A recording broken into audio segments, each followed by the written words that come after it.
Konnichiwa. Konnichiwa. Hello, everybody. We will continue our lesson this week on Japan. There are a couple things I want to show you, little quirky things about Japan. And tomorrow we'll continue on with some of the art from Japan and Mount Fuji, which I'm going to talk a little bit about today. But before I forget, I need to know if anybody knows whose necklace. If this is your necklace, please let me know. It was left here and I want to get it back to you. So tell mom or dad, hey, Miss Emily has my necklace. And look at where the mushroom is. Mushroom. The mustache, sorry. The mustache. The mustache ended up on Mrs. Pickles. And Mrs. Pickles looks like she wants to get it off. So I'm sure by the end of this week, the mustache will move somewhere else. So it does keep moving because Dolly's pretty bored, and so she's keeping herself busy, but I think Mrs. Pickles is ready for this mustache to go. So there are fun things about Japan that you might want to know. Let's talk about the food first. I'm sure a lot of you have had sushi. Sushi is in a lot of restaurants here. It's very Japanese. It's usually served with wasabi and pickled ginger, wasabi and soy sauce. Wasabi is really hot, so if you put a little bit on your sushi, if you put too much on, it just goes right up your nose and your eyes water. It's really spicy, but I love to just put a little bit on there, and then I put a piece of pickled ginger on there, and then I put some soy sauce on. And my favorite thing to eat is the Philly roll, which is smoked salmon, cream cheese, and avocado. It's delicious. And I try to use chopsticks. I forgot to bring mine, but chopsticks are really used. They don't use forks and knives and spoons in Japan. They do have special spoons, but mostly they use chopsticks for eating everything. And it does take quite a little bit of talent to do that. I'm still learning. My son is great at it, so is my daughter, and you should probably be pretty good at it too. So give it a try if you have them. Another cool thing about Japan is they have square watermelons. Square watermelons, you say, how do they get square watermelons? Well, see this box up here? When the watermelon starts growing, they put the watermelon in this box and close it. And then the watermelon just continues to grow into that shape, into the square shape. Isn't that awesome? And the reason they do that is so they'll stack better. Because watermelons are kind of like oval shaped, right? So they will roll off the table and sometimes crack open. So very smart, very smart. Another thing that they like to eat there, is rice. Rice. They pretty much eat rice with everything. Breakfast, lunch, dinner, snacks. I used to love rice with butter and a little bit of cinnamon sugar, so I'm sure there are other ways to make rice dessert as well. So rice is a really important part of the meal in the Japanese culture. They also like noodles. When my son Simon went to Japan, he loved to go eat noodles. He said they are the best noodles in the world. You can't replicate them here. He said the closest place that has the best noodles is Tori on West 7th Street, and he happened to used to work for them. And they make their own noodles, and they're delicious. And the thing about noodles is, when eating noodles, if you slurp them, your mom and dad aren't going to say, stop slurping your noodles, Pemley. They will look at you and they will think that you're slurping your noodles because you are telling them that the noodles are delicious. It's actually considered polite to slurp your noodles in Japan because it's saying these are delicious noodles. So my son slurped noodles a lot, and actually there is a museum there called the Cup Noodle Museum. Cup noodles are ramen noodles in a cup, and you go there and you get one and you get to color your cup, and then you get to take it with you. But it just shows you the whole history of cup noodles. They also like Kit Kat bars. They call Kit Kat bars kitokatsu in Japan, and they come in all different kinds of flavors. Like we usually just get vanilla and chocolate and maybe peanut butter Kit Kat kitokatsu, but they have matcha tea, they have grilled corn Kit Kat, and they have grape Kit Kats. So they have a lot more different flavors than we do on Kit Kats. Some grilled corn, I guess I could try it, but it sounds odd. A typical Christmas dinner in Japan is Kentucky Fried Chicken. Weird, huh? They like Kentucky Fried Chicken for their Christmas dinner. A few odd facts. Crooked teeth are considered attractive in Japan, and white teeth are not. So if you have crooked teeth, they would consider you have attractive teeth. I'm not really sure why. I guess it's just because they are what nature gave you. I have no idea, but I kind of have crooked teeth, so I guess they'd like them. Taking a nap at work is okay because it shows that you've been working a lot. They think you've worked too hard and you need a nap. So that's my explanation for whenever I fell asleep in class, is I was working really hard. No, I didn't. I was only teasing if I was falling asleep, right? I don't want your parents to think that I was sleeping on the job. Black cats are considered very lucky in Japan. If you have a black cat, it's considered lucky. And actually, another interesting fact about Japan is they have a couple of islands filled with cats, and they have an island of rabbits. I'm not talking 20 cats. I'm talking hundreds of cats and hundreds of rabbits. And there was a little girl in our class last year who loved bunny rabbits. Every time she saw a bunny rabbit, she just got this face. And when I told her there was an island of rabbits in Japan, she went like this. I gotta go there.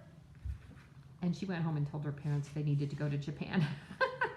Another thing, red is an auspicious color. Auspicious. Auspicious. Auspicious means lucky. A lot of times they'll use red to send money to friends and family, or they'll have a red door to their house. It means good luck. It's a very good thing.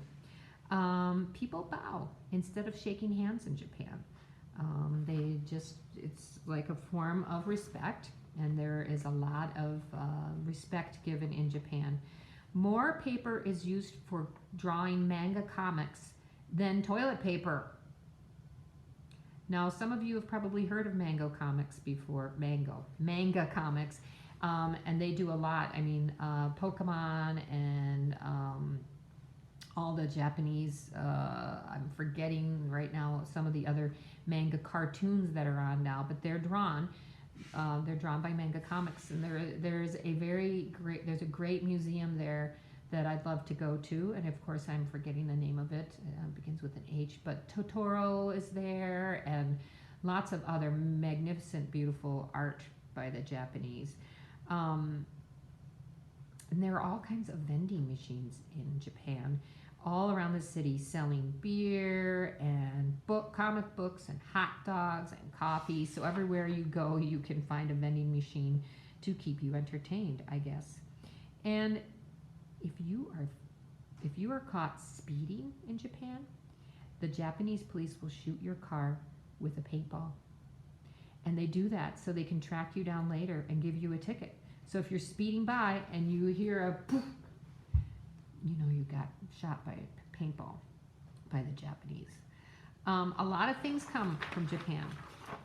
Computers, robots, sushi, Nintendo, PlayStation, samurai warriors and katana swords, cars, Hello Kitty, Pokemon, sumo wrestlers, manga comics, anime, that's another form of, that's Pokemon is anime, it's an animated comic, ramen noodles, origami, ninjas, emojis, koi, which are those fish, Zen gardens, which are gardens that are made of sand, and you have a little rake and you kind of rake them and it kind of gives you Zen or peace. Koto, kimonos, and Japanese gardens. Japanese gardens, by the way, they do have some at the Arboretum, and they have one at the Como Conservatory. So hopefully when those places open again, you could go and see the Japanese gardens, because they probably will have the koi, the fish that are like big goldfish, swimming there, and they have bonsai trees, and they have lots of other beautiful native plants from Japan. So you could kind of feel like you're in Japan, but you wouldn't have to fly across the ocean to do that. Sumo wrestlers.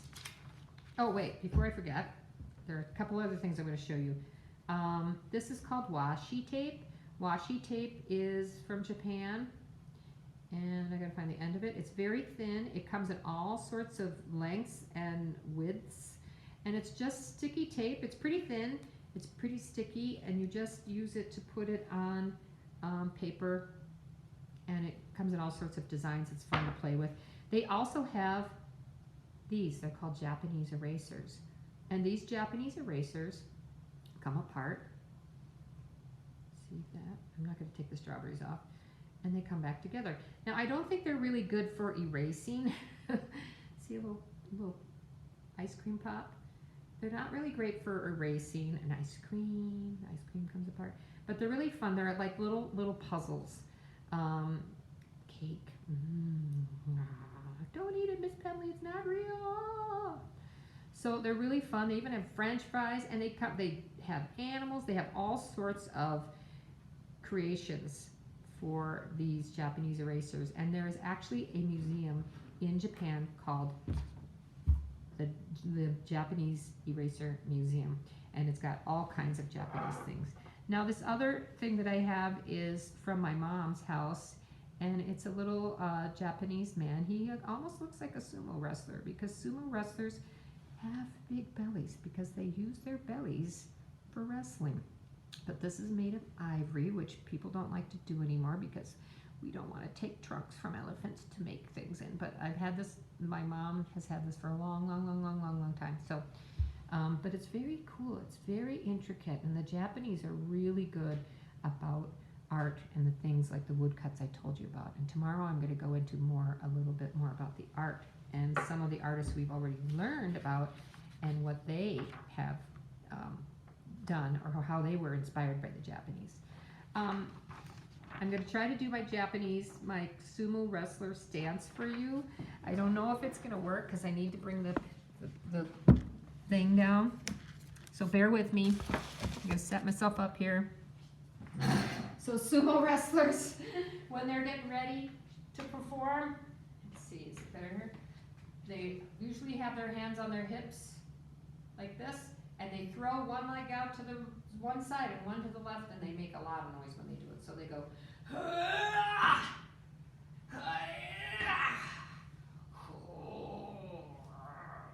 and then they fight, and they do fight mostly with their bellies, which is kind of funny because, you know, it's important that they eat a lot and they get their bellies nice and fat so they can fight with their bellies, and they're actually kind of considered royalty. They're like, you know, our quarterbacks and our sports people here.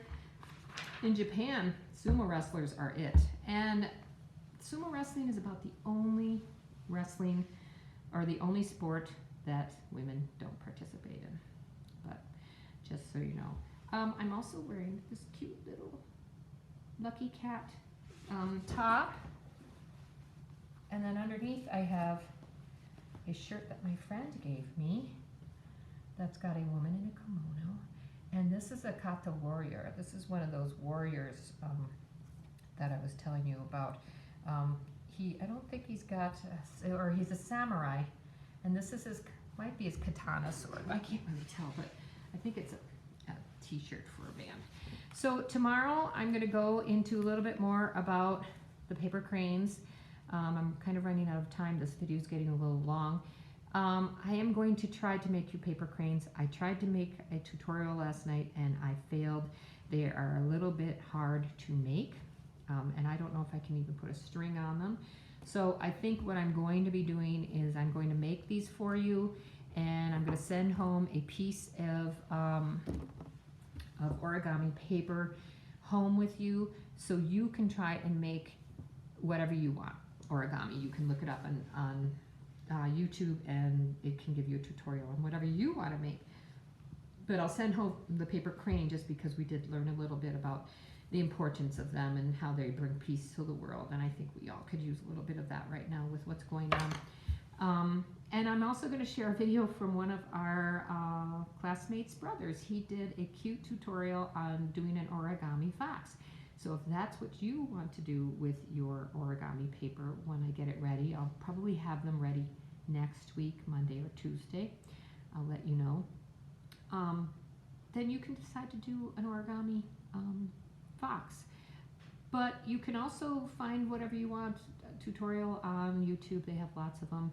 And if you want to get origami, it takes a lot of time, it takes a lot of talent, it uses a lot of brain power, and you need a lot of patience because you've got to fold things just so. I did make this one. I didn't do so bad, did I? I made this one too. I need this pink one. Not too bad. Not too bad. But yeah, anyway, that's that. So I hope that everyone's doing well. I will send you another. Tomorrow we'll do a little bit more about the Mount Fuji and art. And until then, I'm going to say bye-bye. Bye-bye. I heard that that was another way that people would say goodbye, was bye-bye. And you kind of want to say it like in an animated cutesy way, in a kawaii way is what I said. Remember, kawaii means cute. So bye-bye, bye-bye, or matane, matane, matane. So until next time, bye everyone.